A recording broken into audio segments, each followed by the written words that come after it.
오늘부터 이제 대림절 시작이 됩니다. 대림절은 원래 어드벤투스라고 하는 라틴어 기다린다는 말에서 나왔습니다. 근데 이 말에서 파생된 것이 이제 어드벤처, 모험이란 또 거기서 이제 연언을 합니다. 그러니까 영적 여행, 영적 모험을 하라는 것입니다. 지난 금요일 구역 종강 예배 때도 제가 잠깐 말씀드렸어요. 우리의 인생은 이미 완결된 부분이 있습니다. 예수님이 오셨고 십자가에 죽으셨고 또 부활하심으로 이루신 부분이 있어요. 유일한 것이 남아있죠. 그게 뭡니까? 다시 오심. 그것 하나만 우리가 남았습니다. 그 인생을 살아갈 때에 평탄한 것만 아닙니다. 높은 곳, 낮은 곳, 굽은 곳, 험한 곳이 우리에게 드러납니다. 그럴 때 우리는 인생의 심연을 경험하죠. 심자가 무슨 심자입니까? 깊을 심자. 그리고 연자는 못 연자. 이건 이제 비유적으로 정말 빠져나오기 힘든 어떤 인생의 국면을 조우할 때 인생의 심연을 만났다, 이렇게 이제 표현을 해요. 자, 근데 우리가 그런 인생을 산 한 사람을 지금 우리가 한 4주 동안 살펴봤습니다. 엘리야이죠. 로뎀나무 아래에 엘리야가 바로 그런 인생의 10년을 경험한 사람입니다. 자, 그리고 난 후에 하나님이 그에게 이제 어루만지세요. 또 먹게 하시고 마시게 해서 다시 힘을 얻게 하십니다. 근데 저는 이 말씀을 묵상하면서요, 하나님이 참 비정하시다는 생각이 들어요. 여러분, 종교적으로 하나님을 알 때는요, 굉장히 하나님 소프트합니다. 근데 성경의 하나님을, 그 민낯을 만나면 우리의 기대와 소망과는 다른 당황스러운 하나님을 만나요. 비정함이 느껴져요. 자, 무슨 얘기냐? 힘없게 하셨으면 악한 아합 왕과 이세벨 왕비가 전격적으로 좀 해결하고 두 손 두 발 다 들고 선지자시여, 우리가 그동안 잘못했습니다 하면서 금수레라도 보내왔어야 될 것 같아요. 근데 그런 일은 일어나지 않습니다. 그런 일은 일어나지 않아요. 자, 다시 힘을 얻었던 이 엘리야에게 하나님께서 너 북이스라엘로 돌아가서 역사의 무대에서 내가 다시 한번 너를 도와줄 테니까 멋지게 한번 일을 한번 해봐라, 파이팅 해봐라, 그러셔야 될 것 같은데 그런 일도 일어나지 않습니다. 오늘 본문 말씀 보시면 다시 40주야간을 걸어가게 하십니다. 근데 지도가 없어서 그렇지 이 길은요 쉬운 길이 아닙니다. 다시 광야를 통과를 해야 돼요. 자, 그리고 40일이 지나고 난 후에 호렙산에 당도를 하게 하는데 그 호렙산에서 어떤 일이 있느냐? 자, 9절 말씀 보십시오. 엘리야가 그곳 어디로 들어가죠? 굴에 들어갑니다. 굴에 들어가서 머문다 얘기합니다. 그러니까 오히려 더 깊은 반절의 자리로 하나님이 밀어넣으세요. 더 깊은 10년을 경험할 수밖에 없는 곳으로 하나님이 엘리야를 그렇게 밀어넣으세요. 이건 그냥 남의 얘기니까 아이고 그렇구나 하지만, 여러분이 여러분의 삶의 국면에서 이런 하나님을 만났다고 하면 정말 하나님 앞에서 여러분 아멘, 하나님 이 안에도 하나님의 뜻이 분명히 있을 거예요, 아멘, 그렇게 감사하고 찬송할 수 있겠습니까? 쉽지 않습니다. 어렵습니다. 여러분, 우리는 우리의 삶의 모든 것들이 깊은 심연에 빠져서 단절이 되면요 굉장히 힘듭니다. 인간이란 존재는요 작은 지지와 격려이지만, 응원이지만 그게 있을 때 힘을 내거든요. 그게 있어야 사실은 우리가 살맛이 납니다. 살맛이 나는 거예요. 여러분, 여성분들은 다 군대 얘기하면 별로 안 좋아한다 하더라고요. 그러나 남자분들은 아시는 게 있어요. 군대 가면 꼭 1년에 한 차례 하는 훈련이 있습니다. 유격훈련입니다. 근데 그 유격훈련의 마지막은 뭐냐면, 유격지에서 유격훈련을 정말 어렵게 하고 난 이후에 차 타고 돌아오는 게 아니고요, 걸어서 행군을 해서 밤새껏 와야 됩니다. 그 완전 군장을 해가지고. 더 이상 말씀 안 드려도 이게 얼마나 힘든지요. 그런데 그 밤을 별이 총총한 곳을 그 수십 킬로를 그렇게 걸어올 때쯤 되어서 이제 저기에서 자대가 보입니다. 그러면은 멀리서 군악대 군가 소리가 들려요. 군악대 군가 소리. 빰빰빰빰 하면은 없던 힘이 막 지쳐가지고 막 죽을 것 같은 사람들이, 이 군인들이 눈이 반짝반짝해져요. 그래서 발걸음이 얼마나 힘이 있어지면서 빨라집니다. 그리고 부대 안에 있는 간부들 있죠. 가족들이 다 나와요. 그때 되면 다 나와서 또 사정이 있어서 뭐 부대를 지키거나 필수 요원들은 유교 근로는 안 가거든요. 그러면 그 사람들은 이제 그 부대 안에 있다가 이제 나와가지고 막 박수를 칩니다. 막 박수를 치고 응원을 하면요, 그때까지 비칠비칠하고 막 쓰러져가고 이런 사람들이요, 막 힘을 내가지고 화이팅 화이팅 하면서 마지막 유격을 이제 완성을 합니다. 무슨 얘기냐? 사람이란 존재는 그래요. 사람이란 존재는. 자, 그런데 보십시오. 하룻밤이 아닙니다. 40일을 광야를 걸어간 사람입니다. 근데 하나님께서 이 40일 동안 그렇게 힘들게 행군한 이 사람을 오히려 깊은 단절의 자리 10년에 빠지게 하는 것입니다. 이게 무슨 처우입니까, 여러분? 무슨 처우냐 하는 거예요. 이 사람이 뭐 잘못한 사람도 아니고 정말 믿음으로 산 사람이거든요. 거기다가 하나님이 좀 속 시원하게, 이 어두운 시대 속에서 걱정하지 마라, 내가 이렇게 일을 할 것이라고 하는 것들을 상징적으로 보여주기 위해서라도 뭐 바람이 불 때, 지진이 일어날 때, 불이 세차게 일어날 때 그때 말씀해 주셔야 되는데 겨우 들릴랑말랑한 그 세미한 소리로 말씀하시니 참 답답할 노릇입니다, 여러분. 답답해요. 여러분이 그냥 제가 이렇게 이해를 시켜드리니까 이게 뭐 그럴 수 있다고 생각하지만 이게 간단한 것이 아닙니다. 제가 실제적인 얘기를 해보면요, 이 엘리야가 북이스라엘에서 이제 이 유다의 브엘세바 경계까지 오는 데가 한 142km가 돼요. 142km. 그리고 이 로뎀나무에서부터 시작해서 호렙산까지 가는 데가 한 350km가 됩니다. 도합 한 500km를 이 사람이 지금 길을 걸어온 거예요. 얼마나 힘들겠습니까? 얼마나 답답하고 힘들겠느냐 하는 거예요. 근데 우리 하나님이 좋으신 하나님이라 하는 하나님이 왜 믿음으로 살려고 하고 하나님의 일을 감당하고자 했던 그 충성스러운 사람을 이 단절의 자리로 다시 10년으로 밀어 넣느냐 하는 거예요. 제가 여기에 대한 답을 드리기 전에 이해를 시켜드리기 위해서 그림을 하나 준비했습니다. 좀 띄워주십시오. 앞으로 한번 보십시오. 이건 어떤 벽화입니다. 어디냐 하면 인도네시아에 있는 술라웨시 섬에 있는 그런 마로스 동굴에서 발견된 벽화예요. 뒤에 보이십니까, 여러분? 앞쪽은 보이시는데 이건 무슨 그림 같습니까? 돼지입니다, 돼지. 4만 년 내지 5만 년 전의 그림이에요. 근데 이런 그림들 보고 요즘에 그 미술가들도 그들의 색채를 보고 깜짝 놀란다고 하거든요. 자, 그 다음 한번 넘겨주십시오. 자, 그 다음에 이 그림은 무슨 그림 같죠? 물고기 잡는 그림입니다. 배에 한 사람은 노를 젓고요, 한 사람은 창을 가지고 물고기를 잡으려고 하는, 색채가 낡아서 그렇지 굉장히 원색적입니다. 자, 그 다음에 세 번째 결정적으로 중요한 사진이 있습니다. 이 사진은 뭔가 같습니까? 손바닥 그림입니다. 그림을 그린 사람들이 손바닥을 그린 그림인데 그냥 그린 게 아니고요, 안료를 뿜어 가지고 그린 그런 그림이에요. 그런 그림입니다. 자, 근데 제가 뭘 말씀드리느냐, 동굴에 관한 얘기를 좀 하고자 하는 거예요. 동굴에 관한 얘기를 좀 하고자 제가 이 그림을 이제 등장시켰는데, 이 그림이, 제가 이 그림을 보여드리면 어떤 분들 아이고 이 바쁘고 먹고 살기 힘든 세상에 우리가 저 그림이 무슨 상관이 있습니까? 이런 마음이 들 수가 있습니다. 근데 역사적으로는요 굉장히 중요합니다. 왜 중요하냐? 지금까지 역사가들이 전부 다 이제 발견한 그림들이 북유럽 중심으로 있었습니다. 쇼베 동굴, 알타미라 동굴, 라스코 동굴, 여기도 벽화가 발견됐거든요. 비슷한 그림들이. 그래서 서구 중심의 이 역사가들이 뭐라고 얘기했느냐, 사람들이 추상적인 사고를 하고 예술적인 사고는 전부 북유럽의 서구인들에게서 시작이 됐다는 거예요. 그들 우월주의입니다, 여러분. 근데 인도네시아 술라웨시 섬에 저게 발견되므로 그들의 그 기존의 관념들을 전부 다 박살을 낸 거예요, 여러분.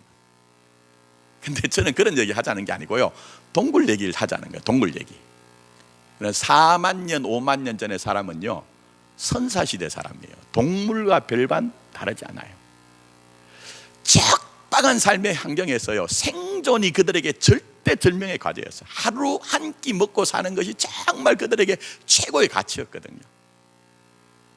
그래서 여러분 보시는 것처럼 거기엔 뭐 돼지도 등장하고요, 소도 등장합니다. 뭐 물고기 잡는 것도 등장해요. 그런데 중요한 것은요, 동굴 안에서 어떤 일이 있느냐, 그래, 멋진 그림을 그리는 거예요. 멋진 그림을 그리는 거예요. 예술적인 행위를 하고 있다는 거예요. 그러니까 동굴이 뭡니까? 그들의 삶의 현실을 탈피해서 예술을 생각하는 자리가 어디라고요? 동굴이라는 거예요. 자, 그 다음에 제가 말씀드렸죠. 먹고 사는 것, 우리 주님께서 무엇을 먹을까 마실까 입을까 염려하지 말라고 했는데, 사실은 사람이란 것이 과거나 현재나요 별 차이는 없습니다, 여러분. 그게 정말 중요하잖아요. 예? 근데 그 동굴 안에서 어떤 일이 발생되느냐, 이 그림을 그릴 때 물론 먹는 것에 대한 표현일 수가 있지만, 많은 사람들이 분석하기를 주술적인 행위라는 거예요. 주술적인 행위라는 거예요.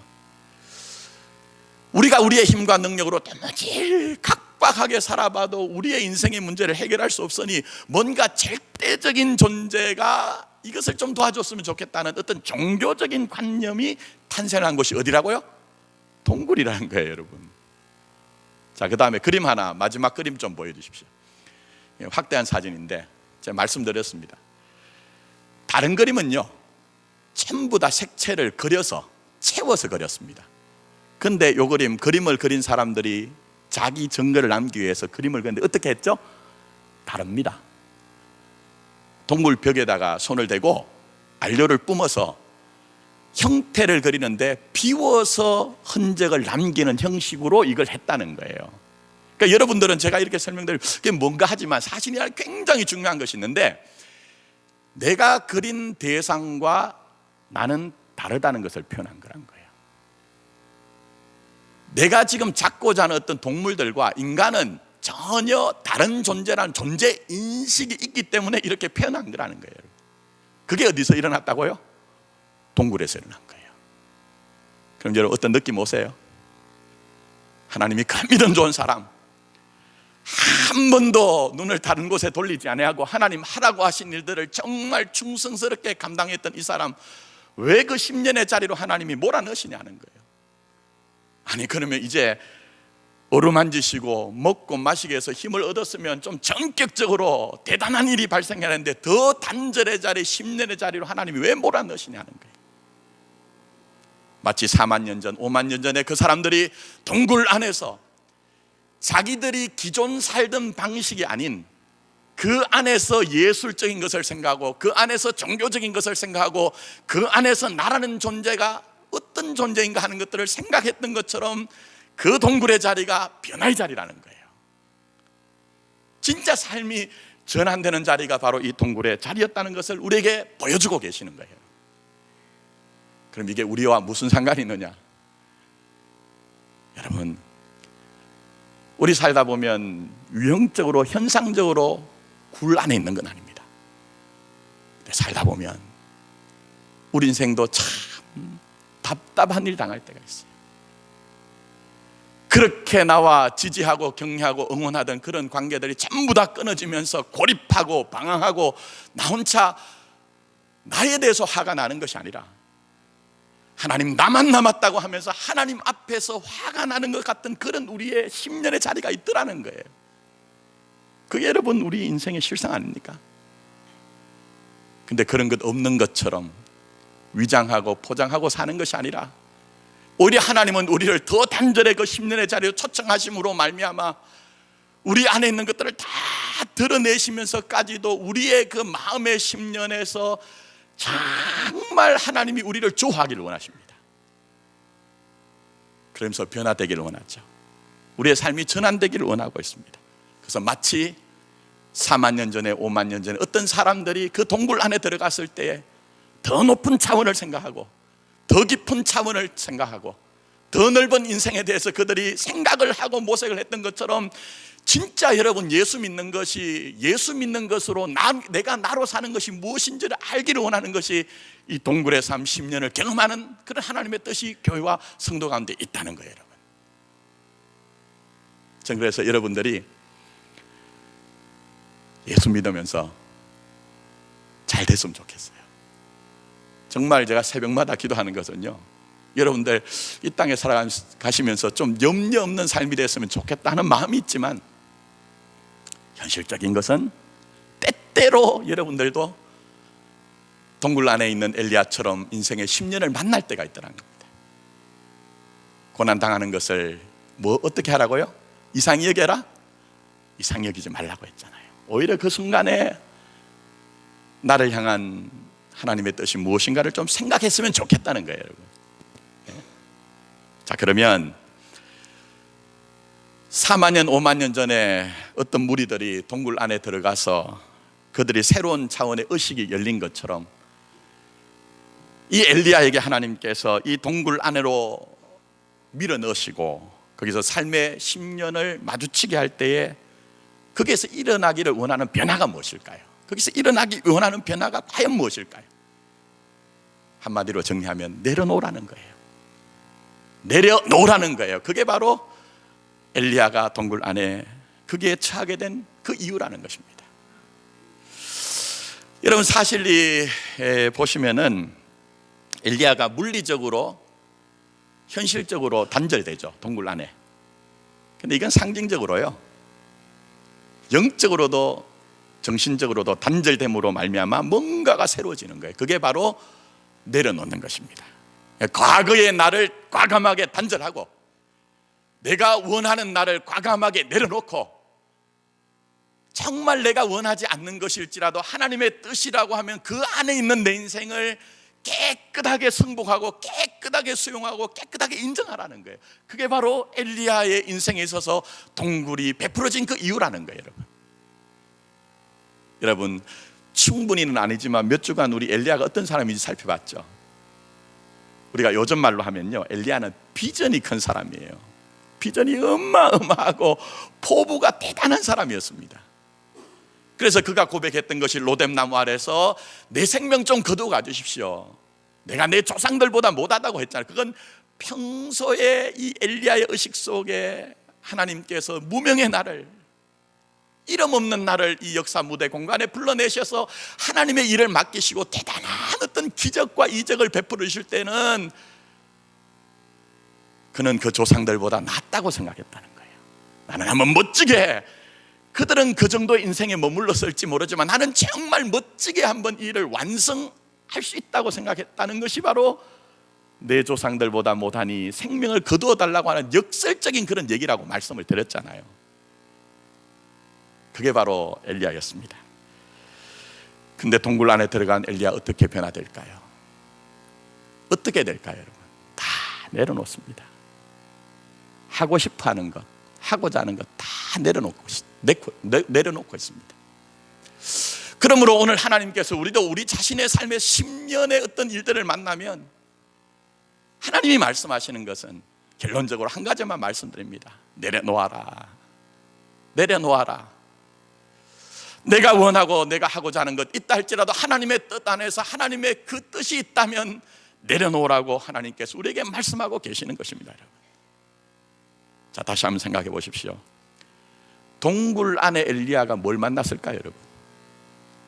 제가 이미 말씀드렸습니다. 감정적으로, 정서적으로는요, 비정한 하나님이에요. 냉철한 하나님이에요. 우리가 기대하는 좋으신 하나님, 좋으신 하나님이라고 하면요, 그저 한 번 더 어깨를 도닥여주고 너 이제 힘을 내었니? 내가 너 인생 크게 한 번 들어서 쓰겠다고 하나님이 말씀하셔야 돼요. 근데 이 동굴 안에서 지금 만나는 하나님, 주하는 그 하나님은 그런 하나님이 아니거든요, 여러분. 그래서 이 동굴 안에 있는 인생의 10년을 만난 엘리야는 정말 냉철하지만 정확하게 자기 자신을 인식하게 됩니다. 정확하게 자기 자신을 인식하게 돼요. 그게 뭡니까? 아무리 거룩하고 아무리 영광스러운 일이라 할지라도 하나님의 뜻이라면 이조차도 어떻게 해야 된다고요?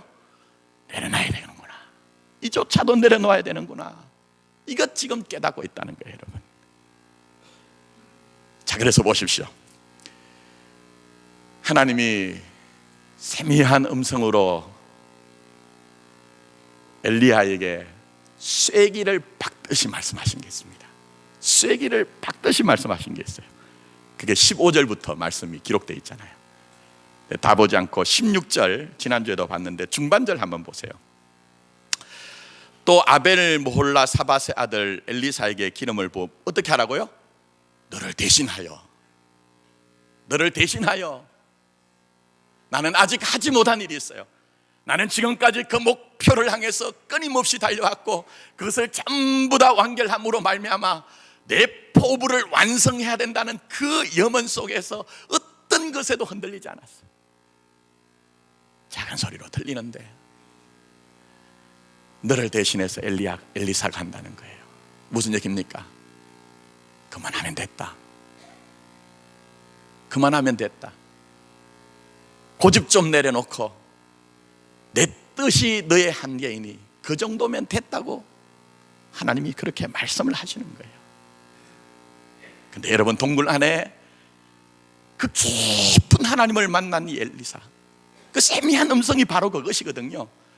외부에 있는 어떤 대단한 하나님을 만난 것이 아니라 내 내면 속에 정말 작은 중심의 진실로 나를 좋아하고 나를 만나는 그 하나님을 만난 이 엘리사, 여러분 어떻게 변화가 될까요? 정말 내려놓는 것이요, 솔직히 말씀드려서 여러분 쉽던가요? 쉽지 않습니다. 그게 어떻게 여러분 수월케 되겠습니까? 예를 들면 요즘 많은 교회들이 어려움을 겪잖아요. 근데 그 이유 중에 대부분은 제가 볼 때 목사 때문이에요. 그 가운데 하나가 여러분 아시는 것처럼 교회를 세습하는 목사들이 이곳저곳에서 일어나고 있어요. 근데 이쪽 구로동 쪽에도 수만 명이 모이는 목사님이 있습니다. 저는 뭐 그분이 그런 목사가 되고자 꿈꾼 적도 없고 그런 목사가 되어야 되겠다고 생각한 적도 없는데 어쨌든 수만 명이 모여요. 근데 그 교회가 침례교회인데 세습이 일어났어요. 근데 참 교묘하죠. 사람들이 비난을 하니까, 비판을 하니 뭐라고 얘기를 하느냐? 내가 외국에 나가 있는 동안 성도들이 그렇게 했다는 거예요. 성도들이. 그게 진짜 맞는 얘기입니까? 일전에 그 목사님이 사실 신학적으로나 여러 가지가 좀 문제가 있습니다. 그래서 어떤 사람이 비판을 했더니 그 교회 다니는 청년이 사진을 올렸어요. 그게 뭐냐 하면은 제가 있는 그 담임 목사실처럼 방이 있는데 거기다가 담임 목사실이라고 쓰지 않고 비품 창고라고 써놓은 거예요. 우리 목사님은 이렇게 고귀하고 가치 있고 갸력한 정신을 가진 분이라는 거예요. 그런데 여러분, 진짜 그분이 자기 자신의 인생을 비품 창고의 비품으로 생각하고 있는 겁니까? 내려놓을 것을 내려놓지 못하고 있잖아요. 내 자식 새끼에게 내가 지금까지 이룬 것들을 절대 뺏길 수 없다는 그 일념들이 그 안에 다 숨어져 있거든요. 뭐 교회들마다 후임 목사가 부임을 하면 전임 목사와의 관계가 참 어려운데 그 가운데 있는 것도 내가 애정하고 내가 내 인생을 다 바친 것들을 정말 내려놓는 것이 얼마나 힘든 것인가 하는 것을 보여줘요. 근데 문제는요, 제가 이런 얘기하면은 그 이상한 목사들과 요즘 교회들이 전부 이상하니까 그렇죠. 그렇지 않습니다, 여러분. 여러분, 우리 다 멋지게 지금 있으니까 안 그런 것 같지. 저도 그렇고요, 여러분도 다 그렇습니다. 왜 그런지 아십니까? 예를 들면 우리가 애들을 결혼시킬 때 좀 예스러운 말로 뭐라고 하죠? 출가를 시킨다고 해요. 출가를 시킨다. 근데 출가라는 말을 동일하게 쓸 때 어디에 쓴지 아십니까? 뭐 종교적인 어떤 염원을 가지고 현재의 삶을 떠나갈 때 그걸 뭐라고 하죠? 출가라고 합니다. 잘못 쓰면 안 됩니다. 그런데 저희 집 애들이 사춘기인데요, 한 번도 뭐 혼내도 집을 안 나가더니 큰 놈이 한 번 집을 나가고 난 후에 몇 시간 후에 돌아왔어요. 야, 너 가출했냐? 그러니까 아닙니다. 전 가출을 한 것이 아니라 출가를 한 것입니다. 그렇게 사용하는 건 아닙니다. 근데 중요한 것은요, 자식들을 결혼시킬 때 출가라는 이유를 쓰는 것은 성경에서 그 남자가 부모를 어떻게 해요? 떠나 얘기했잖아요. 근데 여러분, 정말 부모 입장에서 내 인생보다 훨씬 크다고 하는 자식들을 결혼시킬 때 정말 완벽하게 출가가 되던가요, 여러분?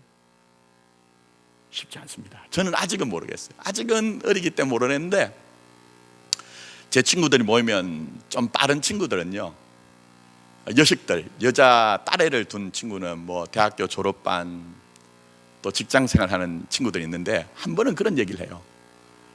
어려운 목회 환경 가운데서 애들 제대로 돌보지 못했지만 애들 정말 사랑하는데 어느 날 생각을 해보니까 이 녀석이 아빠 나 결혼할래요 하고 남자 머시매를 데려오면요 그 굉장히 섭섭할 것 같대요. 솔직히 얘기해서 정말 섭섭한 마음이 생길 것 같대요. 무슨 얘기입니까? 사랑이 크면 클수록 내려놓기 힘든 거예요. 근데 중요한 것은 오늘 내려놓지 못하면 내일 내려놓지 못합니다. 오늘 내려놓지 못하면 결정적인 순간에 취해지는 거예요, 여러분. 그래서 하나님께서는 오히려 이 엘리야를 그 동굴로 하나님이 초대를 하시고 인생의 10년을 주하면서 내려놓을 것들을 내려놓아라. 네가 끊을 것들은 끊어라. 나쁜 건 아니고 영광스럽고 너무너무 거룩한 것이고 네 인생이 정말 필생의 것들로 이루어낸다고 하면 대단하다고 인정받을 수 있지만 내 뜻이 아니라면, 내 계획 아니라면 내려놓으란 거예요. 내려놓으란 거예요. 그게 엘리야에게 일어난 일이고 여러분이 때때로 인생의 10년을 만난 이유가 거기에 있는 거예요. 그래서 보십시오. 엘리야가 어떻게 되느냐. 19절 말씀. 제가 봉독하지 않았지만 19절 내려가 보시면 자, 이렇게 기록되어 있습니다. 엘리야가 거기서 떠나 사밧의 아들 엘리사를 만나니 그가 12겨릿 소를 앞세우고 밭을 가는데 자기는 12째 겨릿소와 있더라. 엘리야가 거리로 건너가서 겉옷을 그 위에 어떻게 해요? 던졌더니 얘기했습니다. 겉옷을 던진 게 뭐 내 옷이 명품이기 때문에 이거 뭐 아직 아까운데 이거 물려받아라 그런 얘기가 아니에요. 내가 동굴에 처해서 하나님의 음성을 들었는데 아무리 거룩하고 영광스럽다 할지라도 하나님의 뜻이 내게 있지 않으면 나는 역사 무대 공간에서 사라진다 할지라도 이 일은 당신의 소임이니 내 모든 일들은 당신에게 위임합니다 하는 것이 자기 것을 던져버린 거예요. 여러분, 정말 하나님이 멋지게 보는 교회가 어떤 교회일까요? 정말 하나님이 멋지게 보는 성도가 어떤 사람일까요? 던져버리는 인생입니다. 내려놓을 것들 내려놓는 인생을 하나님이 착하고 충성되다고 하는 것이지 끝까지 이것이 내게 소중하다고 해서 고집과 아집 속에서 이거 붙들고 있다고 해서 하나님이 귀하다 영광스럽다 이렇게 말씀하시지 않는다는 거예요. 그런데 이 일이 어떻게 되어집니까? 이 일이 어떻게 되어집니까? 동굴 안에서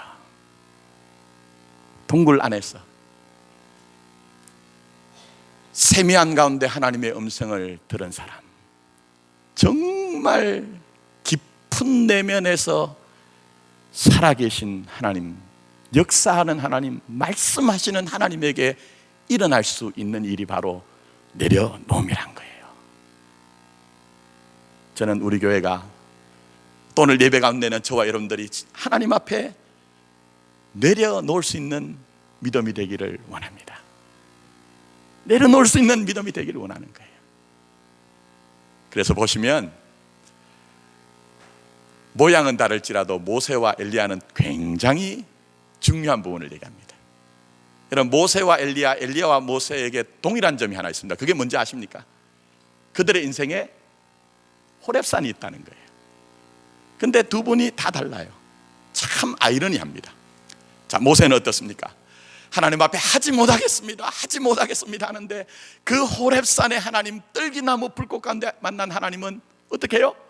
육사 무대 공간에 네가 나가라는 거예요. 하라는 거예요, 여러분. 근데 역으로 엘리야는 하나님 나만 혼자 남았습니다 하는 것은 오히려 역설적이게도 내가 하고 싶다는 거예요. 그런데 하나님이 너 퇴장해라, 그만하면 됐다 말씀하시는 거예요. 근데 동일한 게 뭡니까? 자기를 내려놓습니다. 심지어는 나 자신조차 내려놓습니다. 내가 가졌던 생각, 내가 가졌던 판단들, 내가 가졌던 계획들, 그거 전부 다 내려놓잖아요. 그게 어떻게 되었다고요? 동굴 안에서 10년을 만났기 때문에 그렇게 되어진 거예요. 물론 엘리야는 오늘 말씀을 본 것처럼 실제적으로 현상적으로 동굴 안에 들어갔지만 모세는 동굴이 없습니다. 나중에 나오지만.